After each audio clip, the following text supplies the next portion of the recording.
నూతన సంవత్సరం సందర్భంగా తాడిపత్రి మున్సిపల్ చైర్మన్ జేసీ ప్రభాకర్ రెడ్డి కొత్త నిర్ణయం తీసుకున్నారు. ఈ సందర్భంగా ఎవరూ ఫ్లెక్సీలు వేయొద్దని, తన వద్దకు బొకేలు తేవద్దని తాడిపత్రి ప్రజలకు సూచించారు. వాటికి అయ్యే ఖర్చును తాను ఒక బాక్స్ ఏర్పాటు చేశానని, ఆ నగదును అందులో వేయాలని కోరారు.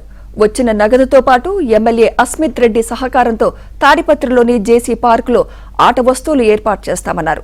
న్యూ ఇయర్ సందర్భంగా జేసీ పార్కులో మహిళల కోసం ప్రత్యేకంగా కార్యక్రమాలు ఏర్పాటు చేశామన్నారు. ఈ కార్యక్రమాలలో మహిళలు పెద్ద సంఖ్యలో పాల్గొనాలని ప్రభాకర్ రెడ్డి కోరారు.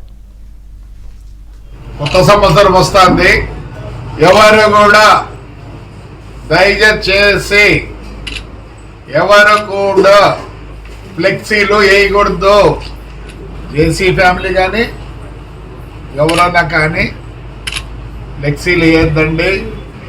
ఆ ఫ్లెక్సీలు ఖర్చు అయ్యేది ఇక్కడ ఒక బాక్స్ పెడతా, ఈసారికి ఏమన్నా రాని ఆ పార్కును కమిటీ పెట్టి దాంట్లో ఎంత వస్తే అంత ప్లస్ మేము కొంత ఎమ్మెల్యే గారు చెప్పారు కొంత వేసి ఆ పార్కును కొన్ని ఇంకా ఆట వస్తువులు ఎక్కువ పెట్టాలని.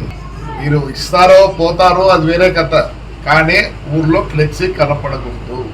మా గురించి మీరు ఫ్లెక్సీ వేయొద్దండి, డబ్బులు వేస్ట్ చేయొద్దండి.